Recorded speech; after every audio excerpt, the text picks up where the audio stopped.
तो गई जो हमारे घंटी साफ कर रही थी तो ले आप डिश में तो डिश में शू करूँ तारे है डिश में शू करूँ तो आ बढ़िया नाटक बना तो डिश में से घंटी ने एक खासियत है कि आ घंटी डब्बा वाली है અને તે ઘંટીને આ બોલ્ટ આવે ને જેથી જાળી આવે તેથી મોટર નહીં પંખો આવે આ સાફ કરવી જ પડે આ ના સાફ કરો તો મોટર બળવાની શક્યતા રહે જ છે પણ આ ખોલીને જ સાફ કરવું પડે આ ડિસમિસ લાવ્યું છે ડિસમિસથી ખોલ છે જે ખોલ દે આપણે આ જાળી ખોલ પહેલી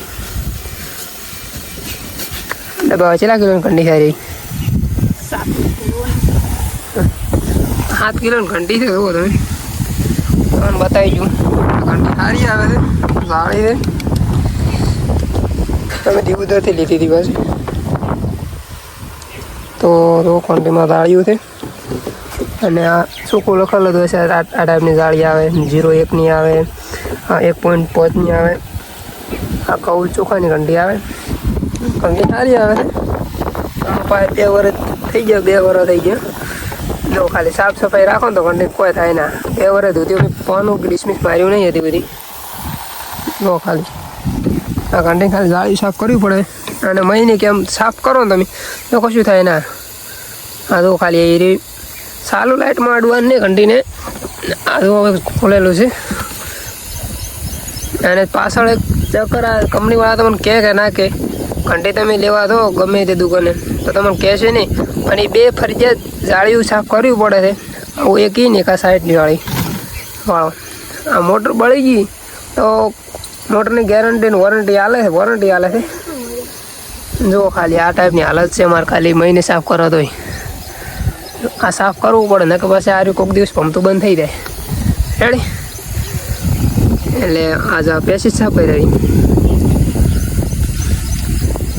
એ લોકોને મદદ ખાલી સાફ કરી આ ફરજિયાત સાફ કરવું જ પડે છે રેડી આપણે ઘંટી કોઈ દાડો કોઈ ફોલ્ટ આવ્યો ના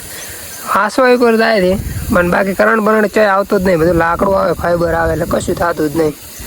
એક પલડું એને આજુ ઘંટી અને પ્યાના પોતાથી સાફ કરી નાખવાની ચારે બાજુ હતું રે આરું ચક ખાસ તો આરું ચક કર્યું ને સાફ કરવું પડે મોટરને બાકી ઘંટી કમ્પ્લીટ થઈ જોઈ શકો એ તો પાણીથી ધોવાય ને પાછી પસંદ ધોવાય ને અરે હાલત તો બાકી કન્ટિન્યુ એવી કરી નાખશે આમાં થોડીક પલળી ગઈ હતી એટલે દરવાજો બેન્ડ થઈ ગયો જુઓ તમે ખાલી થોડીક વરસાદ આવ્યો એટલે થોડીક પલળી ગઈ હતી એટલે દરવાજો બેન્ડ થઈ ગયો જો ખાલી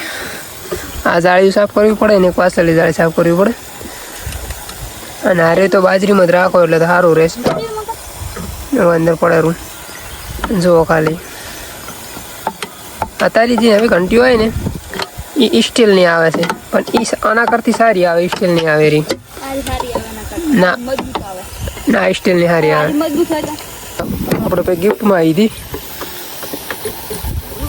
સાચે તો આપણે દળવાનું સારું જ છે કોઈ અન્ય દાન વેલાના કોડકે કેટલો મહિનું દળાય છે તું અંદર ઘઉં ચોખા જુવાર બાજરી મકઈ પાછું મકઈ ચોખા દાણા જીરું બધે ખોંડ લખેલ દે ભાળો તમે ચોખ્ખું ખોંડ લખેલ દે મીઠું ચમ એટલે મીઠું દળાય મારું બેડું આમાં મીઠું દળાય કોકડા વાળું દળાય કાકડા તો ફસાઈ રહ્યા દાળા ભાઈ એટલે મારું બેટું આમાં સારું કહેવાય પછી કન્ટિન્યુ કોઈક લિમિટ આવે છે આટલા કલાક ચાલુ રાખવાની શું તારતું હોય એટલે મોટરને પોતું ના મારતી ભાઈ તો કઈ 7 ટાઈમનું સાફ કરે આમાં કોઈક લિમિટ હતી કોઈક આપણે લેતી વખતે કીધું હતું ભાઈ હે શું કે 1 કલાક આમાં વધારે ચાલુ રાખવાનું હાસી બંધ થઈ જાય ના એવું કોઈક નહીં આપણે આ લખેલું રાખવાનું કંટી લાંબા સમય આવશ્ય માટે તેને 60 મિનિટ સુધી ચલાવવું એટલે કહેવાનો મતલબ કે 1 કલાક સુધી ચલાવી એના આગળ ના ચલાવી કોઈ નુકસાન આવી શકે કોઈ મોટરને કોઈ આપણે વધુ કોઈ દાડો કલાક દળતા જ નહીં ખાય એટલું દળવાનું બાકી એવું છે ને આપણે તો જેટલું ખાય એટલું દળવાનું. હા ડન. લાઈટ થતી રે તારો કમાવા થોડું 7 કિલો કાયમ 7 કિલો થોડો મોણા ખાય તો ગાઈસ જો આ દાળી ફિટિંગ બીજી દાળી ખોલે રાખે તો આ દાળી સાફ થઈ ગઈ ને આ દાળી બીજી ખોલી ખોલવાની દાળી આ ખોલ દી અમારા કારીગર છે પા આવડે તો જઈ ન કે બધ બાવળી એમ ઘા હા હે મંચું કેવરાવાને આવરી કોને તો આમાં તારે સાફ નહીં કરીએ એટલે તો મિત્રો આમાં ફિશ આવે છે બીજું કોઈ આવતું નહીં આમાં ફિશ એક મેળવું બતાવું આમાં ફિશ આવે બીજું કોઈ આવતું જ નહીં પણ મને સાલો લાઇટમાં તો કોઈ દિવસ અડતા જ નહીં આ કંટીમ છેલ્લા ભાગ છે આ છેલ્લા ભાગે સાલો લાઇટમાં કોઈ દિવસ અડતા નહીં આર્યું અલાર્મ છે આ સાફ કરી પેલો તો આના અંદર કોઈ લોબુ આવતું નહીં મોટર આવે છે અને અરે ફિશ છે અંદર આમાં કોઈ પ્રોબ્લેમ થાય તો તમારે ડાયરેક્ટ કંટીવાળા ત્યાં લાવીને અહીંયાથી કોન્ટેક કરવો પડે એમ છે બાકી બીજું કોઈ ગેરંટી લેતા નહીં મોટરની એની એટલી ગેરંટી લે આ તો બાકી તૂટી જાય તો પાછું તમને ના હાલાત તમારો તમારો પડે કરી ઉતાર લાઈને હે અલાર્મ બંધ સાફ કરી પેલો તો અને ફિશ ચમ કાઢ્યો પડો કન્ટિન્યુ પડે એટલે એમ ના પડ્યું હોય ને જગ્યાથી ભાઈ આ તો કોક છેડા કાઢ્યા પર આથી શેના થઈ ખબર નહીં અલાર્મ ના દે એમ પડ્યું છે એટલે આમાં હતું ના એટલે આ મને હિસાબ કરી પેલો એટલે નહીં બની નહીં થતી ઓટો સિસ્ટમ થતી જ નહીં હોય આ તો કઈ છે અમારે આવો ફોલ્ટ નીકળ્યો કઈ ખબર નહીં બંધ થતી ના થતી પણ બાકી આના લીધે બંને નહીં થતી ઓટો સિસ્ટમ અને અલાર્મ એના વાગ પણ આપણે તો આટલું દળવાનું હોય એટલે શું ઓટો સિસ્ટમ બંધ થાય એક રોટલો થડતા હોય તમે દળીને પાછી કાઢી લો લોટ તો ગાય જુઓ ઘંટી તો રહી ગઈ કમ્પ્લીટ સવરેજ થઈ ગઈ ઘંટી તે સાફ કરી દો અને હવે બીજી વારો છે હવે ફ્રીજનો વારો લીધો લાગે ફ્રીજનો આ ફ્રીજમાં આવું પાણી પાવતી બધાય એટલે આના આ આવા રમેકડા છે ફ્રીજમાં આવે એમ ડબ્બા કાચ ને આપણે કેટલા લાવ્યું આજે એમ ઓનલાઈન મંગાવ્યું બસ આવું કાંક ઓનલાઈન મંગાવ્યું ત્યાં અમે કઈને કૂટી જાય અને આ ફ્રીજ ધોવાની છે ને હવે ફ્રીજ જોડે કોઈ ધોય અરે હે ફ્રીજ કોઈ ધોઈ નહીં તો ગાઈસ જો આજ મેડમ કોમ ધંધો થોડી જ તો છે અને આજે ઘરનું કોમ લીધું છે તો ફ્રીજ બાકી સાફ થઈ જાય એટલે અંદરથી ટાઢાડી હવા નીકળી બધા વાયર પવાઈ ગયો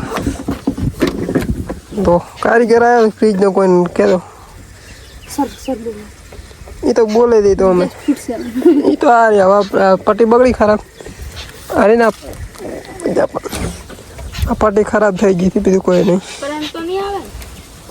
આ પટ્ટી ખરાબ થઈ ગઈ એટલે ના ના આવે કરંટ કોઈ એટલે હું આખો ઊભો છું કરંટ છે લાઇટ મેં કાઢલ નહીં લાઇટ મેં કાઢલ તો કરંટ કેવી રીતે આવે ગોડા મગજ ને એ ખોલ ને તો ઓલી સાઈડ ખોલ નવો ફ્રીજના રમેકડો પડ્યો ટાહન બાહન કાસ ને બાસ બધું પડ્યું ફ્રીજનો વારો લીધો બાકી ફ્રીજની પટ્ટી ખરાબ થઈ ગઈ ત્યારે ગેસ લીક થઈ જાય એસું બધો લોક પણ થતો નહીં પટ્ટીના કારણે ગેસ બહાર નીકળી જાય છે કહેવાનું જો અંદર ખાલી શું છે ગેસ અવાજ આવતો હશે કેવો અવાજ આવે ગેસનો આ કોઈક ભરાવો પડે